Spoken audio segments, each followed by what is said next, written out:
Mehsana civil hospital ખાતે dialysis વિભાગમાં સારવાર લઈ રહેલા દર્દીઓને પડતી મુશ્કેલી બાબતે રજૂઆત કરવામાં આવી હતી. મહેસાણા સિવિલ હોસ્પિટલ ખાતે અધિકારીઓને લેખિત રજૂઆત કરવામાં આવી હતી. મહેસાણા સિવિલ હોસ્પિટલ ખાતે ડાયાલિસિસ વિભાગમાં દર્દીઓ ગરમીથી શેકાઈ ગયા હતા. ડાયાલિસિસ વિભાગમાં કાળઝાળ ગરમીમાં એસી 1 મહિનાથી બંધ હોવાના આક્ષેપો કરાયા છે. દર્દીઓના સગાવાલાના જણાવ્યા પ્રમાણે છેલ્લા 1 મહિનાથી એસીનું કુલિંગ ન હોવાની જાણ લેખિતમાં કરવામાં આવી છે. દર્દીઓને સારવાર અર્થે પડી રહેલી મુશ્કેલી બાબતે અવારનવાર રજૂઆતો કરવા છતાં પણ પરિસ્થિતિ જેમની તેમ છે. જો મારું નામ કુણાલ રાવલ છે. મારા પિતાશ્રી ભરતકુમાર રાવલ એટલે છેલ્લા 3 થી 3.5 વર્ષથી ડાયાલિસિસ કરાવે છે. પણ છેલ્લા મહિનાથી અહીંયા એસીનો એવો પ્રોબ્લેમ છે કે મારા પપ્પા પહેલાથી તો ગરમી સહન થતી નથી. બહુ જ ગરમી લાગે ત્યારે આમ બીપી હાઈ, સુગર ડાઉનનો પ્રોબ્લેમ થાય છે, ચક્કર આવવા માંડે છે, તરત ફેટેલિટી આવવા માંડે છે. તો પ્રોબ્લેમ એવો છે કે અહીંયા મહિનાથી એસીનું અમે ફરિયાદ કરીએ છીએ, એપ્લિકેશનો આપી છે, પણ કોઈ પણ કામ થતું નથી. આજની જ વાત કરીએ તો સવારે 7 વાગ્યાથી લઈને 10 વાગ્યા સુધી એસી નથી ચાલુ. 10 વાગ્યા પછી અમે કીધું કે અહીંયા અમે રિપોર્ટર બોલ્યા છે, પ્રેસવાળા બોલ્યા છે, ત્યારે ખબર નહીં એમને શું બહાનું કાઢ્યું, પણ એસી ચાલુ કરી 10 વાગ્યા પછી 3 કલાક એમને એસી વગર રાખ્યા.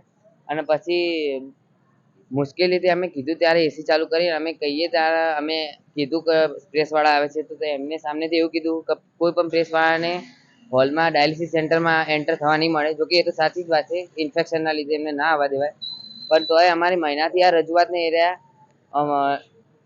નજરઅંદાજ કરતા હતા, ધ્યાન નતા આપતા. એ જ અમારી પ્રોબ્લેમ છે. હું આખત ગામનો વતની છું. મારા મિસિસ કાંતાબેનને લઈ અને અઠવાડિયામાં 2 વખત સિવિલ હોસ્પિટલમાં ડાયાલિસિસ માટે આવું છું. એની સમસ્યાઓ જણાવું તો એસીનો પ્રોબ્લેમ છે. બીજું એનું જે એન્ટ્રન્સ છે એની અંદર આ ગરમીની અંદર રહેવાય એવું પંખા કે બીજી કોઈ સગવડ બરાબર છે નહીં.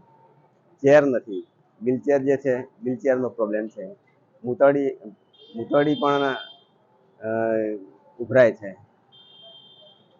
બાકી તો એકંદરે સ્ટાફ એટલો સારો છે. બાકી સેવાઓ બાબતમાં ખરેખર જે ડીલે થાય છે રિપેરિંગ બાબતમાં, એ બાબતનો અમારો પ્રોબ્લેમ છે અને ઉપર અમને કોઈ સાંભળતું નથી. હું પટેલ ચિરાગભાઈ અહીંયા મારા મિસિસના ડાયાલિસિસ માટે લઈને આવું છું. અમે અહીંયા ડાયાલિસિસમાં એસી જે છે ને એ ચાલુ નથી, બરાબર. રિપેરિંગ માટે અમે કેટલીય ફરિયાદો કરી છે. એ લોકોએ આગળ કરે છે પણ હજુ કોઈ સોલ્યુશન નથી આવેલું, બરાબર. હવે એસી વગર આ લોકો છે ને અત્યારે ઉનાળામાં આટલી ગરમીમાં એક તો લોહી અંદર ફરતું એ બી ગરમ થાય, તો એના લીધે એ લોકો રહી નથી શકતા. તો મેઇન સમસ્યા એસીની છે અંદર પહેલાં, બરાબર. અને મારા મિસિસને અહીંયા ડાયાલિસિસ કરાવીએ છીએ. ક્યાં ક્યાં રજૂઆત કરી છે? અમે અહીંયા મેઇન સિવિલ સર્જન ખરા ને, મેઇન સીડીએમઓ, એમને કરેલી છે. કેટલા સમયથી આ સમસ્યા છે? મહિનો થવા આવ્યો, મહિનો થઈ ગયો હશે પણ એનાથી ઓછું નહીં હોય. અંદાજે કેટલા પેશન્ટો હશે આની સારવાર લે? સારવાર તો 80 ઉપર પેશન્ટો દર અઠવાડિયામાં લે છે. મારા મિસિસનો તો અમે અહીંયા આશરે 12 વર્ષથી છું અહીંયા આવીએ છીએ. હા, એટલે એસીની સમસ્યા છે ને, એસીની સમસ્યા મહિનો જ થવા આવ્યો, મહિનો થઈ ગયો, મહિનો ઉપરથી હશે હવે. જેડીસી ન્યૂઝ સાથે ભાવિન ભાવસાર, મહેસાણા.